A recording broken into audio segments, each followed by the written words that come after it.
ariko sha urasetse wabonye mfukama ngo ngusabe imbabazi kugira ngo uzabaze ahubwo dayimoni zitera kenshi buse nk'uyu nguyu kandi bigenze bite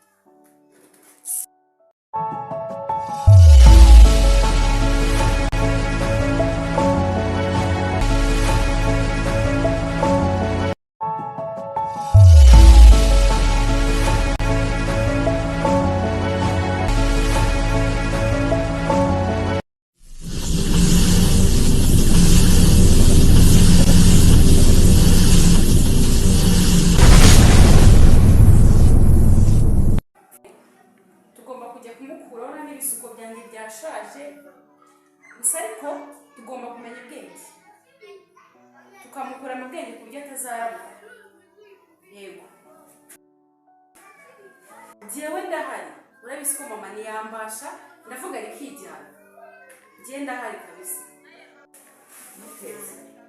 Mutesi mukobwa mwiza nta kibazo Mutesi wiriwe mama ariko mama nawe wiriwe ariko bakuri telefone mukobwa wanjye komeze yabasaba yawe asaba ibintu byakecuru ntubizi ariko ntabwo uzi ko niriwe mbagara ibishyimbo ariko mama nawe agera n'ibyo bishyimbo byawe kureba n'ibishyimbo ko wanjegereje ntiwagerageza ugashyira inkono iyi kubana n'abakecuru nyine urabizi baba bavuga buri kanya ariko nta kibazo tugomba kubavuga wavuye kuri telefone bakuragira aho ujya gukurumba tukagereka kuri ariko mama wagiye niyo myumbati n'ibishyimbo byawe ukareka umugenzi ukareka ko uri muri biro zanjye yego sawa wegere nce bugufi saa munani ni gahunda waba utarimo kunyuza ndabona ku matelefone yanyu biba bitoroshye Mutesi sawa wakwihangana kubwira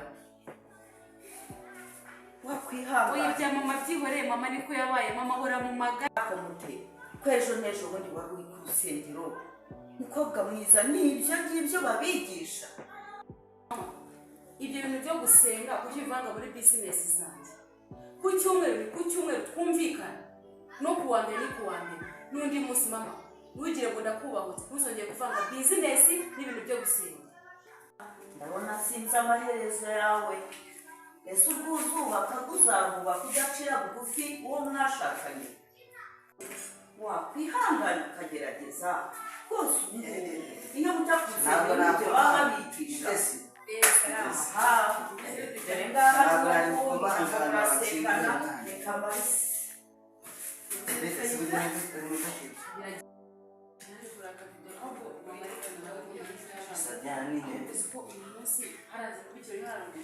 ako wamungazi kari byo we cya kirori cyo wamunga kandi uyu munsi turajya kurepeta nawe uvuze kurepeta ndimu gusa ejo ndi tuve kurepeta sister shamana yanjye uramukobwa arambangamira mu buzima bwawe tambira ko ngiye gukura mu buzima waretse shaka ari byo yiberamo yandishije inkuru uramukobwa mana sinzi ikintu nzamukorera ubundi wakwize nibyo mwana sigenda nabyibushye rekana na sister wawe ntukajye ugendana ibibazo bya sister wawe ahubwo reka kubwira dutange ibintu byacu byo kuryoshya bizinegura kuryoha kuko ibyo bintu byawe byo kumbwira sister wawe bimeze nk'uko mama wanjye ahora anzegera ahubwo tuzajya kuryoshya wa muti kwa raruguru ntabwo siko naryoshye arya sho amutipe naramwemerengera ariko kiriya kintu cyazatangira mu saa yine gutyo saa yine n'igice tuze kwera saa y'umwana ngenda hari nta kibazo ubizi ko niba umukecuru wagerekana na muri ayo ibintu byakecuru ahubwo tujye kwitegura nyine tugereyo urabizi bibutse mwana ejo uriya mupasiteri wa mutipe aturanye na kwa wa mupasiteri ntabwo uzi ko ari rwa rugo ruri hepfo y'iwabo gusa ngo atubonye ariko utekereza hafi umwana ushobora guca muri ya nzira y'inyuma y'urugo tukazamuka natubona ahari jya ureba kure witonze sha witonze pasiteri arareba ejo ndi yareretswe ahita ambwira ngo nabeshye mushiki wanjye haleluya dushimye Imana nanone ko twongeye guhura kugira ngo twongeye kuganira ku ijambo ryayo ariko ijambo ryacu ry'uyu munsi turerekeza ku cyiciro turi kumwe ari mwebwe bajene ari mwebwe rubyiruko abahungu n'abakobwa cyane abaririmbyi abakora imirimo itandukanye mu nzu y'Imana uyu munsi turifashisha ijambo ry'Imana turi busange mu rwandiko Pawulo yandikiye Abefeso ni ibice bya 6, umurongo waho wa mbere kugeza ku murongo wa 4, aho batugira inama bavuga ngo bana mujye mwumvira ababyeyi banyu mu mwami wacu. Twakire neza ijambo ry'Imana. Rero bana n'ijambo ry'Imana mwumva ko ari ikintu byabivuzeho. Rero tugiye kubasengera n'ibyo ko ntabwo twabasengere tutabashe kubibutsa icyo ijambo ry'Imana rijya rivuga. Dutegetswe yuko iyo tugeze mu ngo zacu tugomba kwera imbuto nziza. Imbuto nziza ni ukumvira ababyeyi bacu mu mirimo itandukanye tubafashamo mu rugo, twumvira ibyo badutumye byiza, kugira ngo mu by'ukuri nabo n'abadakijijwe bizatume bahera aho ngaho bagana inzira y'agakiza. Reka dusenge Imana. Turagushimye yaguha ku ngoma Imana, tugushimye kubw'umwanya mwiza waduhaye uyu munsi. Twatindanye n'aba baririmbyi n'urubyiruko rw'abahungu n'abakobwa, turabasengeye cyane kugira ngo ugume kubagirira neza, ukomeze kubambika imbaraga zawe. Dore ibibahiga ni byinshi, dore ibibarwanya ni byinshi.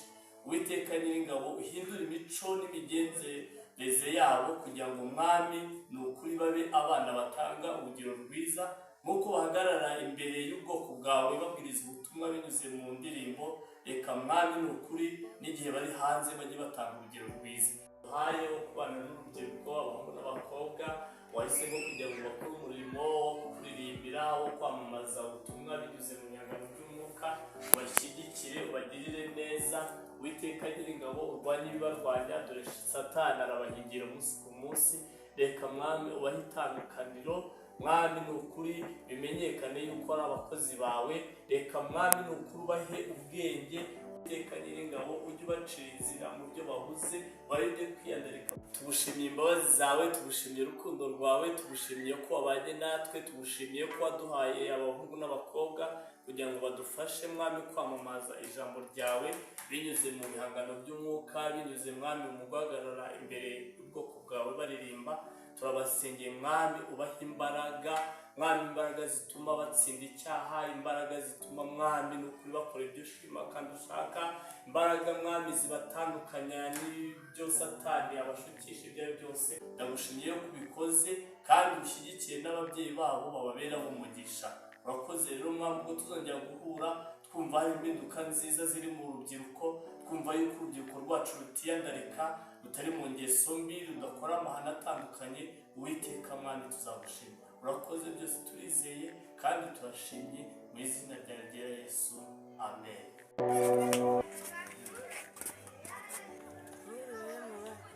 None se ko mbona mwateshejwe inzira mukaba muramukebereza mucize inyuma mugiye dukana nawe? Oya, ariko rero mwana garuka hano mbanze mbabwire, ndi mukuru kandi mujye mwubaha. Harya ntabwo muri abaririmbyi? Turabaririmbyi. Maze iminsi mwumva ibyanyu mwumva atari shyashya. Mwebwe wowe Kamire na Mutesi, baroma w'Imana muriho mubuvanga n'ibindi bintu, mumese kamwe rero, sibyo? Mbagira inama nk'umuntu mukuru, umubyeyi wese yaba umubyeyi, ni ukuri mureke ibintu murimo ntabwo ari byo. Yego mumese kamwe, muhitemo. Wowe mbwire, namenye yuko usigaye wirisha mushiki wawe Mutesi, wowe reka nshuro reka Mute ko atari uko nari nkuzi mwana we, urimo urahindurwa n'iki? Kamire, umuntu w'umuririmbyi ntabwo bizongera. cyo duhagarikiye ngo tubwire. Yego ko bakobwa bakoye Mute, ibyo najyaga numva mbibonesheje n'amaso yanjye. Garikana mu muhanda. Umva, rekana nawe nimba mukomezanya ubwo mukomeze. Oya, nanjye reka tujyane. Wiri. Ngaho n'umugende. Mute, umvaga ibyo pasiteri natubwiraga atari byo? Rekana nawe. Urase n'iki kizima yatubwiraga? Wabyumvishe se ahubwo? Rekana nawe. Ese wintu yakubwiraga wabyumvaga? Njye nibereye chat ndi kwirebera ibigezweho, nawe ukajya wumva ibintu by'uburi umuntu guhagarika mu nzira akubwira ubusa. Mani tuba dufite imishinga myinshi yo gukora ibintu byo guhagarara, n'abasazi bazaguhagarika. Nawe usigaye warabaye idebe. Kandi pe tumenye ko ikofi yanjye ivuna, nimba nzamwereza ku biceri byanjye ugatangira kuzana urugo tuzabonana. Shamute, ibyo uvuga nibyo guhera kwa mbere kugeza kundi wa mbere. Ubwo uzanye ibintu by'amafaranga, reka tugende twizamukire mwana. Dukomeza aho twari tugerekana n'abakecuru.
mwana?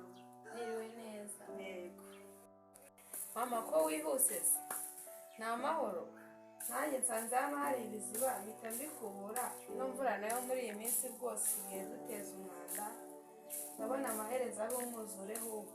Nanjye ahantu nari nkukumbuye, ariko aho twagiye byagenze neza. Byanarangiye yari inama y'itorero irarangiye. Byiza cyane mama. Ubwo Imana ishimwe ko ubutebutse nkufitiye inkuru ishyushye. Umva ahubwo kazana agatebe twicare mubwire.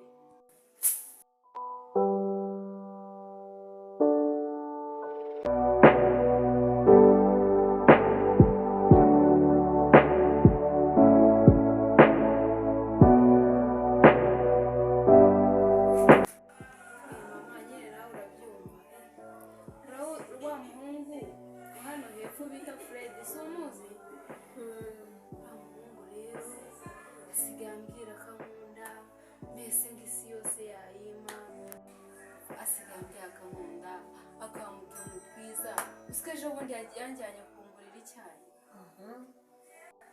Aho zimbwire neza mwana we. Iyi nyine ejo bundi twaragiye sohokera ahantu heza turanywa turarya shama mama narabyishimiye cyane pe.